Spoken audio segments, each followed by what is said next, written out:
En este video realizaremos un pequeño ejercicio en el cual podremos practicar las bases que hemos aprendido hasta el momento. El ejercicio será el siguiente. Trataremos de definir o caracterizar si un número ingresado por el usuario a través del teclado es primo o no.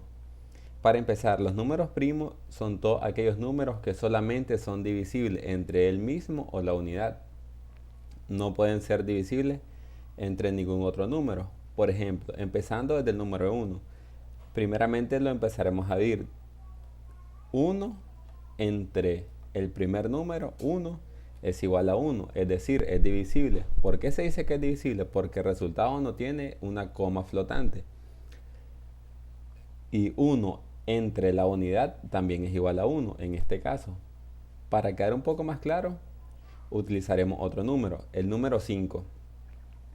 Empezaremos a evaluar 5 entre 1, después 5 entre 2, 5 entre 3, hasta llegar a 5 entre 5.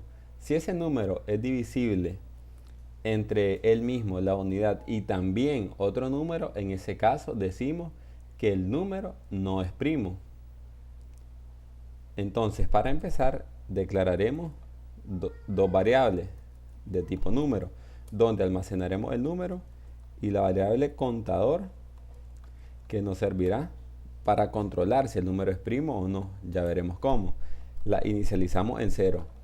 En C# es importante inicializar las variables porque de lo contrario no podremos utilizarlas. En este caso las inicializamos en 0. Para que el usuario ingrese, accedemos a la clase console, al método writeLine para comunicarnos con el usuario y le enviamos un mensaje en pantalla y le decimos ingrese un número y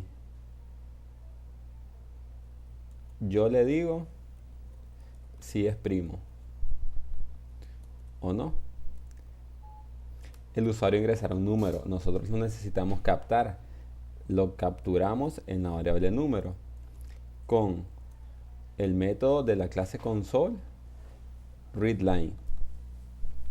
Aquí nos encontramos con un pequeño detalle, que console readLine está leyendo un tipo de dato, en este caso carácter o string, porque está siendo ingresado a través del teclado y lo queremos asignar de manera directa a una variable de tipo número.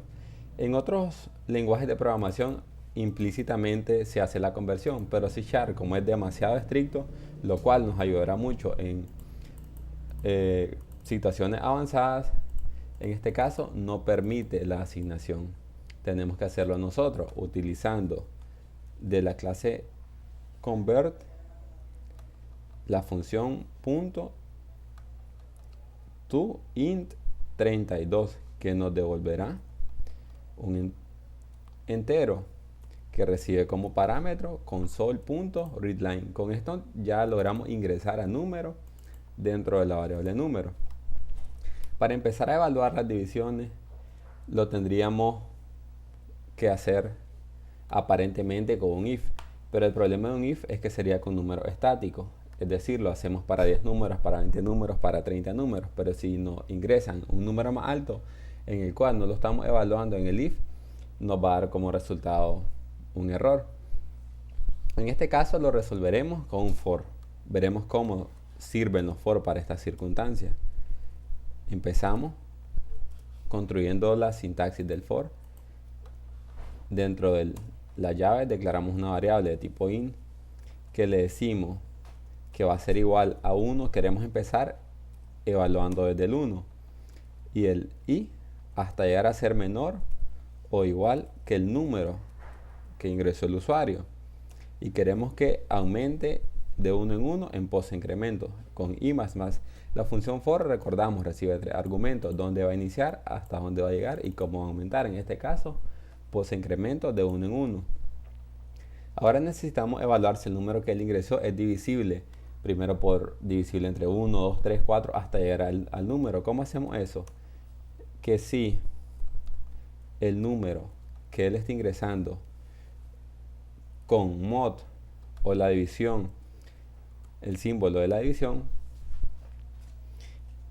¿y qué hace eso? nos va a devolver el valor del residuo de la división, no la división en sí, el residuo. Entonces, si el residuo de esa división fue igual a 0, significa que en ese caso sí era divisible. Entonces, si era divisible, le diremos que nuestra variable contador aumente de 1 en 1 con más igual 1, logramos que aumente de 1 en 1. Entonces, ¿qué pasará? Empezar a evaluar número X, por ejemplo 8, entre 1, entre 2, entre 3, entre 4. Y siempre que encuentre una coincidencia de esta evaluación, significa que es divisible, entonces se va a aumentar el contador. ¿Qué pasará? Que si el contador fue mayor o igual a 2, bueno, si es mayor a 2, significa que el número no es primo porque fue divisible entre él, entre la unidad y entre otro o otros números. Entonces, no es primo. Si contador es mayor que 2, en ese caso, imprimimos con la clase console readline el número no es primo porque fue divisible entre más el contador superó el número no es primo. Encadenaremos el número acá,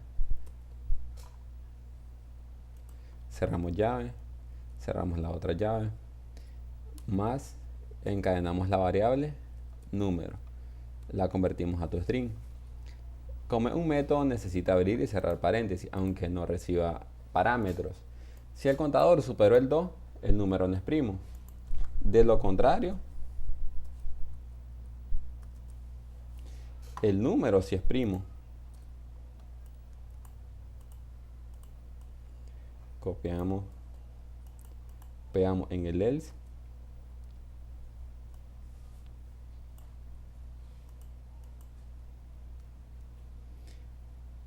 En este caso, el número sí es primo. Para que nos permita leer todo lo que pasó, console.readKey.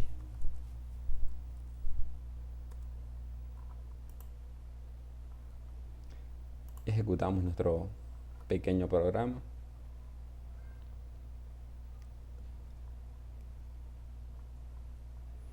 La primera vez que ejecutamos un programa tiende a cargar porque se tiene que compilar a un tipo de código que lo entiende el sistema operativo. Tiene que pasar todo ese proceso para que el sistema operativo lo pueda entender. Lo que nosotros estamos escribiendo, en este caso, en C#. De todo esto se encarga nuestro IDE, Visual Studio.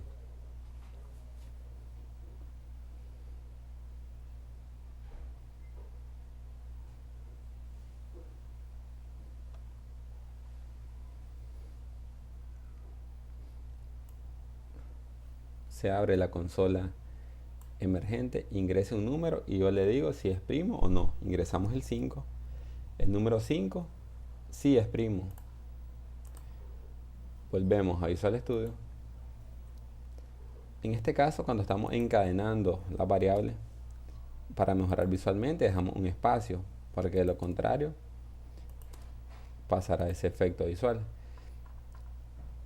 Eso ha sido todo en este video.